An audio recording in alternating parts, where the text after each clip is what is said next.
Damos gracias a Dios en esta oportunidad por su misericordia y por su gran amor y esta oportunidad hermosa que nos da de poder dirigirnos a ustedes. Bienvenidos a este compartimiento de la palabra del Señor y vamos a orar y vamos a dar gracias a Dios por aquellas personas que nos han puesto sus peticiones y que Dios pues hemos orado y Dios les ha dado respuesta a algunos. Así que acompáñenos, Padre, en el nombre de Jesús. Señor, te damos gracias en esta noche o en este día por la oportunidad hermosa que nos das de dirigirnos a aquellas personas que están necesitadas.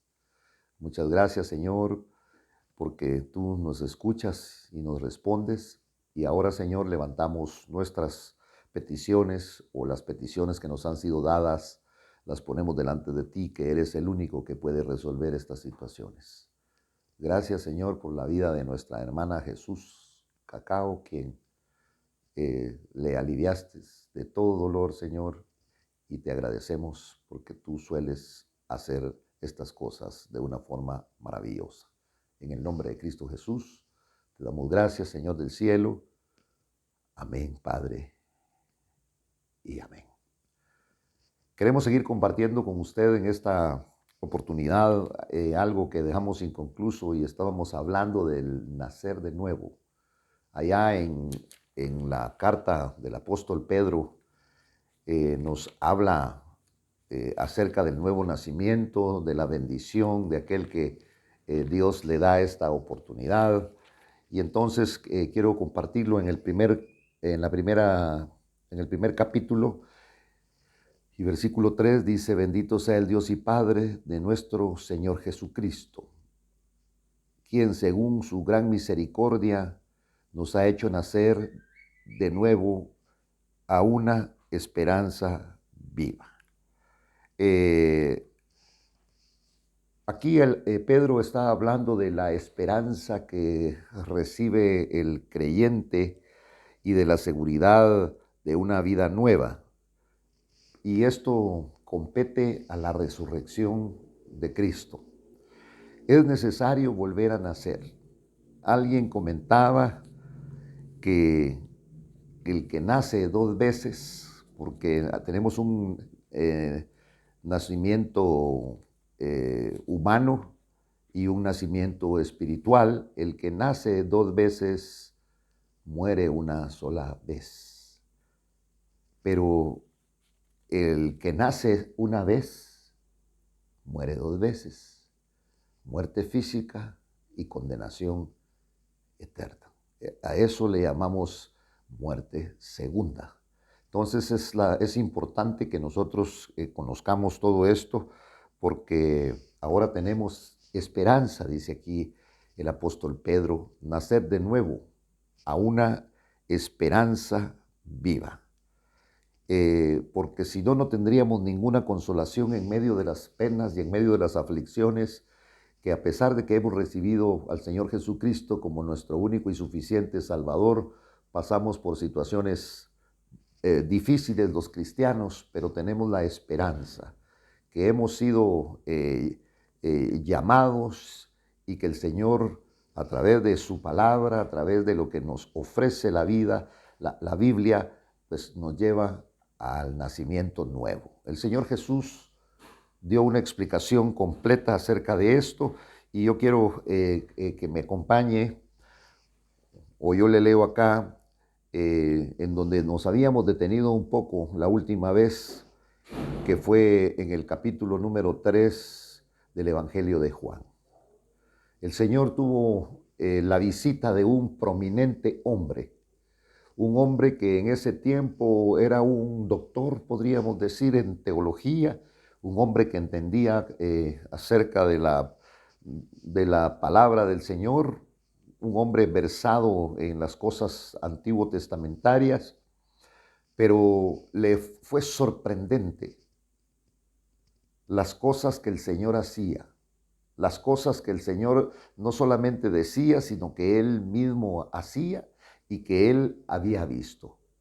Hoy hay hombres que deberían de quedarse sorprendidos, cuando realmente miran a un cristiano que han conocido en otro tiempo, tus amigos, tu familia, tus conocidos, aquella gente que muchas veces quizás la topaste en el camino y vistes que llevaba una vida totalmente disoluta, y el único que ha podido hacer una obra maravillosa en la vida de ellos ha sido Jesucristo.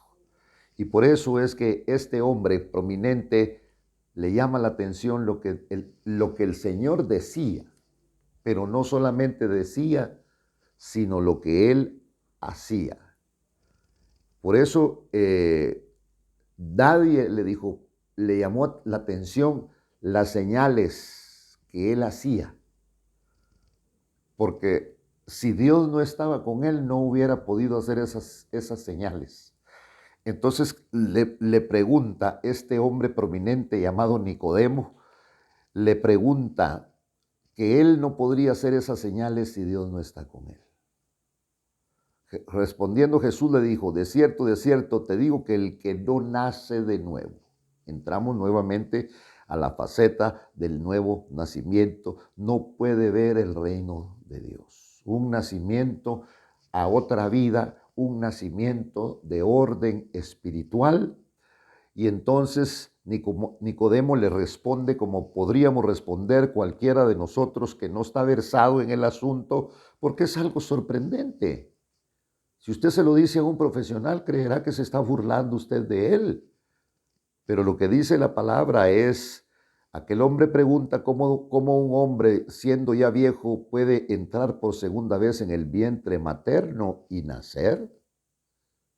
Entonces Jesús le responde y le dice, de cierto te digo, o en verdad te digo, que el que no nace del agua y del Espíritu no puede entrar en el reino de Dios.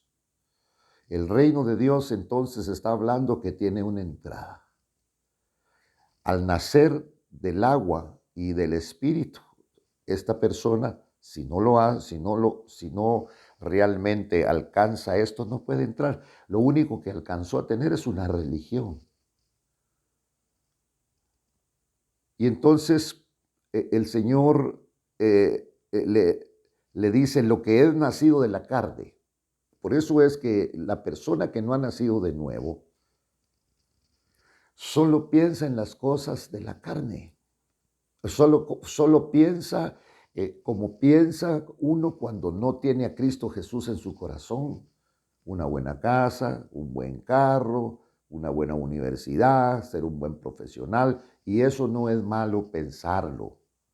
Pero nunca le damos crédito a las cosas espirituales. ¿Por qué? Porque todas las cosas que nosotros logramos, que son para el cuerpo, que son para este mundo, aquí se van a quedar.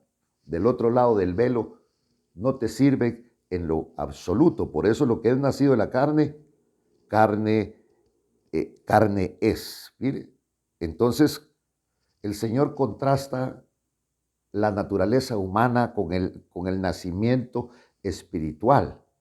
Y entonces el Señor viene y le dice, no te asombres de que te haya dicho, os es necesario nacer de nuevo. Qué lindo es, porque muchos hombres, digamos, cuando llegamos al Evangelio, nos preguntamos a nosotros mismos, ¿por qué no conocí esto antes? Si yo hubiera conocido esto antes, no habría cometido los errores que cometí, no hubiera llevado la vida que he llevado, no hubiera tenido tanto sufrimiento. ¿Por qué no pude ver esto? Por eso el Señor le está explicando. No te asombres de que te haya dicho, os es necesario nacer de nuevo, porque el ser humano, la carne, llamémosle al ser humano, llamémosle la carne, no puede intervenir en las cosas del Espíritu. Si usted, mi estimado amigo, que me está escuchando, perdone, pero usted no puede meterse al Evangelio, porque no le va a funcionar. Y esa es la actitud de mucha gente. porque oye de las maravillas que hace Dios, de los cambios, de la provisión, de la providencia de Dios, y dice, yo quiero eso. Pero esto no es la universidad. En la universidad usted va y se inscribe y le piden algunos requisitos y los presenta y ya estuvo. Esto, lo del espíritu es diferente. Por eso hay tanta controversia muchas veces en los hogares. ¿Por qué? Porque aunque los dos sean cristianos, uno no ha nacido de nuevo. A ese no le interesa leer la Biblia, a ese no le interesa orar, es porque al empezar a hacer esas cosas se queda dormido, es un aburrimiento, porque tiene que haber un nacimiento nuevo, en un cuerpo adulto. Por eso el Señor, allá en la segunda carta a los Corintios, en el capítulo 5, el apóstol Pablo está hablando y habla precisamente de la nueva creación. Y dice, de modo, pues, que si alguno está, oiga pues, que si alguno está en Cristo, nueva criatura es. Las cosas viejas pasaron, porque he aquí, Dios las hace nuevas todas. No es suficiente ir a la universidad, no es suficiente tener un cociente intelectual elevado, no es suficiente tener una profesión, no va a entender las cosas del Espíritu, porque las cosas del Espíritu habla uno de los versículos y dice que aquellos que vienen a Cristo Jesús, aquellos que nacen de nuevo, no lo dice exactamente como lo estoy diciendo, pero yo quiero aplicar estos textos a lo que estamos platicando. Entonces, aquellos que aman al Señor, aquellos que nacen de nuevo, dice que van a ver cosa que ojo no vio, ni oído oyó, son las cosas que Dios tiene prometidas. ¿Para quiénes? Para los que le aman. Para los y permítanme que le agregue esto, porque algún versado en la Biblia, eso no está eso no está en ese texto. Sí, pero yo le quiero agregar esto. Esto tiene mucho que ver con el nacimiento nuevo. Nos chocamos con cosas tan tremendas que no son de este mundo. En voces que nos hablan y que muchas veces nos detienen y que cuando nosotros nos detenemos pasa el peligro de un choque, de un asalto, de una agresión, porque así se mueve el mundo espiritual. Entonces, el hombre natural, que es el hombre que no tiene a Cristo, el hombre natural es aquel que solo piensa en las cosas de la tierra. Y este hombre natural lo habla en la primera carta de Corintios, en el capítulo número 2, en el versículo número 14, dice acá, pero el hombre natural es el hombre, ¿cuál es el hombre natural? Es el hombre que no tiene a Cristo. Entonces dice acá, pero el hombre natural no acepta. Por eso, mi estimado hermano, deje de estarle diciendo a su esposa que ore. Deje de estarle diciendo a su esposo que agarre la Biblia. Si a él le gusta más ver un partido de fútbol, ver la televisión, ir al cine, eso son distracciones.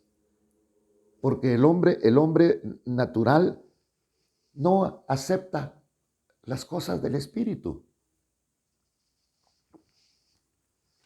Porque no ha tenido este nacimiento nuevo. Entonces, porque para él son necedad, son locura, es fanatismo. ¿Por qué? Porque no las puede entender, porque se disciernen, porque se examinan especialmente por el Espíritu. En cambio, el que es espiritual examina, para no decir juzga, examina todas las cosas, pero él no puede ser examinado por nadie. Mire, por eso este hombre el hombre es uno que ha recibido el Espíritu Santo y ha alcanzado madurez en la fe cristiana. Por eso en el versículo 6 dice, sin embargo hablamos sabiduría, pero no entre los que han alcanzado madurez, dice acá, o más bien entre los que han alcanzado madurez. Mire, pero una sabiduría no de este siglo, ni de los gobernantes de este siglo, que va desapareciendo. Por eso a veces nos da temor hablar con un profesional, porque nos va a arrollar en las cosas de su profesión. Sí, usted no sabe nada, sabe de medicina tanto como yo sé, nada, de arquitectura, de ingeniería, porque no soy eso. Pero cuando le hablo de las cosas del Espíritu, a una persona de estas profesionales, sin realmente jactancia, ni tampoco bajo otro concepto, se quedan anonadados porque no las conocen.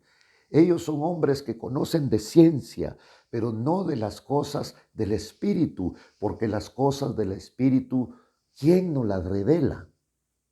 Nos las revela el Espíritu mismo. Lo que está aquí en la letra, todos lo podemos leer. Pero mucha gente dice, fíjese que yo no entiendo la palabra del Señor. Y tiene razón, porque usted tiene que pedirle al Señor que le revele a través del Espíritu, porque ahora lo tiene. Por eso los discípulos le preguntaron en una oportunidad, ¿por qué nos hablas a nosotros de esta forma tan claramente? Porque a ustedes se les ha concedido conocer uno de los misterios de los cielos o conocer los misterios de los cielos. Se les ha concedido. Cosa que ojo no vio, ni oído oyó, son las cosas que Dios tiene preparadas ¿para quiénes? Para los que le aman. El mundo espiritual es algo tan grande, tan tremendo. Por eso vuelvo a la carga. En cambio, el que es espiritual juzga todas las cosas, pero no es juzgado por nadie. Mire, porque un creyente maduro es controlado por el Espíritu, no es autocontrol, porque cuando pierde el hombre el autocontrol, enloquece, comete situaciones aberrantes y hace averías en cuanto a esto. Por eso aquí la palabra, porque ¿quién ha conocido la mente del Señor para que le instruya? Mas nosotros tenemos, oiga esto qué lindo, la mente de Cristo. Mire. Esto es posible únicamente por la revelación del Espíritu Santo. Repito esta palabra, sino como está escrito, cosas que ojo no vio, ni oído oyó, ni han entrado en el corazón del hombre, son las cosas que Dios ha preparado para los que le aman. Por eso quiero compartir con usted en Mateo capítulo 11, versículo 25, oiga esto, por favor. Mateo 11, versículo 25, dice la palabra, en aquel tiempo, hablando Jesús, le dijo, te alabo, Padre, Señor del cielo y de la tierra, porque ocultaste estas cosas a sabios e inteligentes y las revelaste a niños. Mire, es decir, les retuvo el entendimiento de quienes, de aquellos que rechazaron lo que se les había ofrecido. Sabios, inteligentes, los que se creían ser sabios por sus conocimientos de la ley antiguo testamentaria, considerando tener garantizada la aceptación de Dios. ¿Sabe cómo pensaban estos hombres, doctores en la ley? Ellos pensaban que la riqueza que habían acumulado y tenían era porque Dios estaba contento con ellos por el conocimiento que ellos tenían, porque se consideraban una élite especial de Dios, porque solo pensaban en la prosperidad material. Pero hay algo más lindo que es aquella operación que hace Dios en nosotros. Por eso quiero apuntalar esto en la segunda carta a los Corintios, en el capítulo número 5, versículo número 17, y voy a leer otros versículos más en esta oportunidad. Dice de la siguiente manera. Dice, capítulo 5, dijimos, sí, versículo 17. Bueno, voy a leer desde el 16. De manera que nosotros de ahora en adelante ya no conocemos a nadie según la carne, aunque hemos conocido a Cristo según la carne. Mire. Sin embargo, ya no le conocemos así. ¿Por qué? Porque hubo tiempo en que Pablo erróneamente juzgaba a Cristo de la misma manera como lo juzgaban los demás. Miraba este evangelio como una locura. Y entonces viene y dice en el versículo 17, de modo que si alguno está en Cristo, mire, nueva criatura es. Cuando usted viene a Cristo, tiene que ocurrir algo, un cambio, una transformación. Por eso dice, de modo que si alguno está en Cristo, nueva criatura es, las cosas viejas pasaron. He aquí, son hechas nuevas, todas, le agrego todas. Entonces, ¿qué? Porque la transformación, porque tiene que haber una transformación llevada a cabo en la vida del pecador. Usted, pecador, usted, pecadora, yo, pecador. Pero Cristo nos transformó. ¿Ha visto? Incluso usted tal vez le ha comprado esos muñequitos que les llaman Transformer.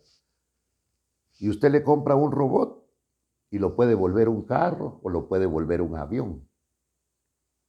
Pero es la misma persona. Lo transforma.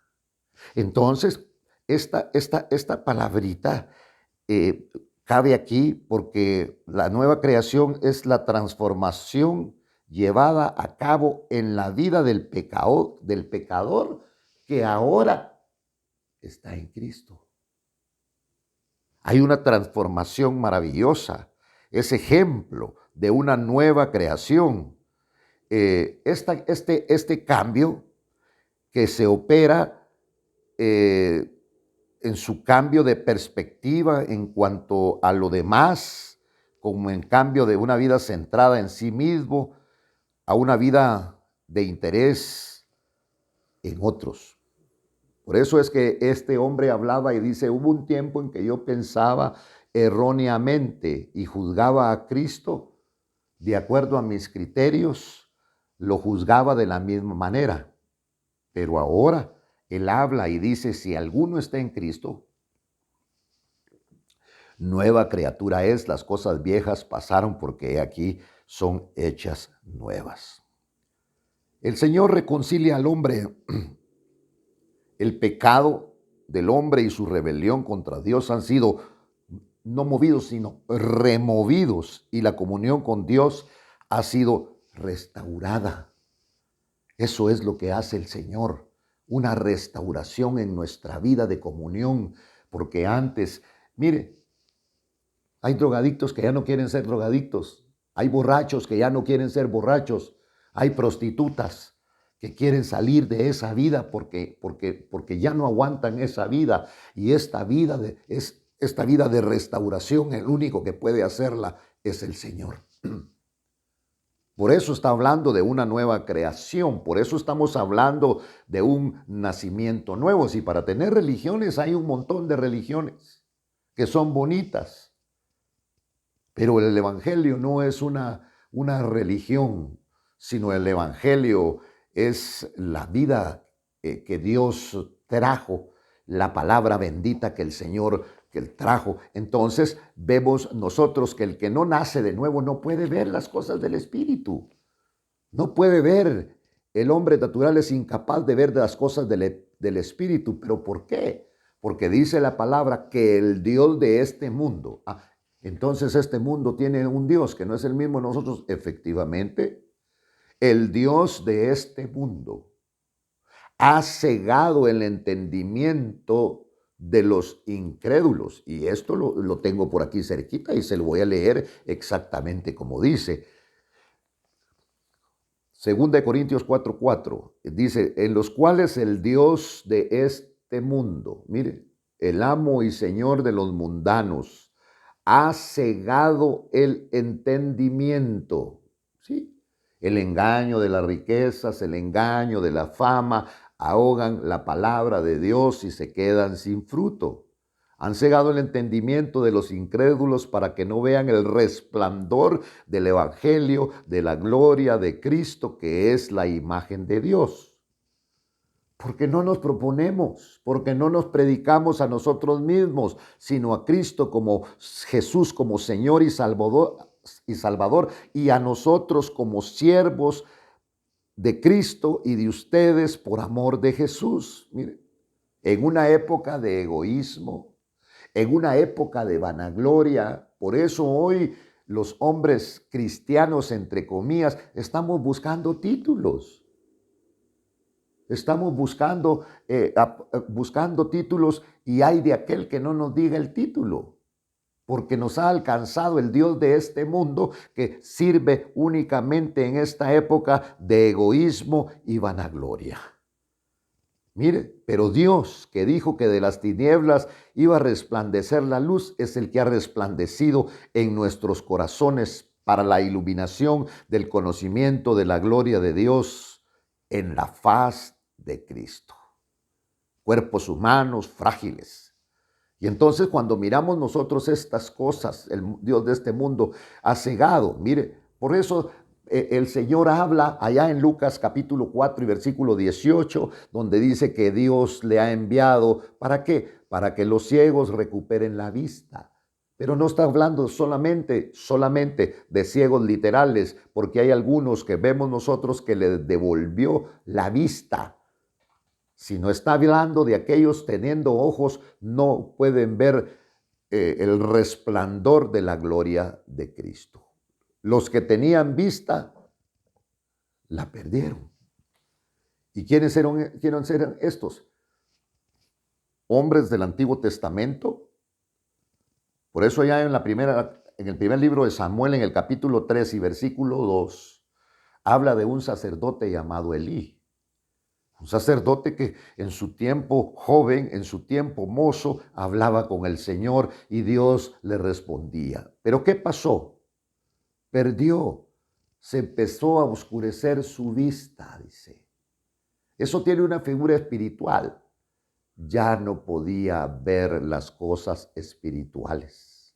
Sus ojos se empezaron a oscurecer y entonces cuando se empezaron a oscurecer, consintió el pecado. Mire. Y le envió Dios un profeta en ciernes que se llamaba Samuel. Samuel, a la edad de un niño, empezó a oír la voz de Dios. Un Dios que habla, un Dios maravilloso. Por eso nosotros acá tenemos el ejemplo de un hombre que le lloraba, que le clamaba al Señor Jesús, y cuando Jesús le dijo que era un ciego mendigo, y el Señor le dijo, ¿qué quieres que te haga? Que recobre la vista. Oh, no siempre fue ciego, no. Podía ver, que recobre la vista. Por eso el Señor puede hacer que recobres aquellas cosas que perdiste. David perdió algo, el gozo. Restitúyeme, le dijo al Señor. ¿Qué quieres que te restituya? El gozo de mi salvación. No estaba pidiendo el reino, no estaba pidiendo dinero. restitúyeme, devuélveme, lo perdí, el gozo de mi salvación. Entonces, cuando me restituyas el gozo de mi salvación, yo le voy a decir a los pecadores, igual que yo, que se pongan a cuentas contigo, porque tú le devuelves a uno esa alegría de vivir, ese nuevo caminar a través del nuevo nacimiento. Que el Señor le bendiga en esta hora y damos gracias a Dios por haber permitido usted que yo platicara a través de este medio y que usted estuviera escuchando. Y pues agradecemos al Señor y le pedimos a Dios que le cubra en este día, en esta noche, en esta tarde, en el nombre de Cristo Jesús. Amén y amén.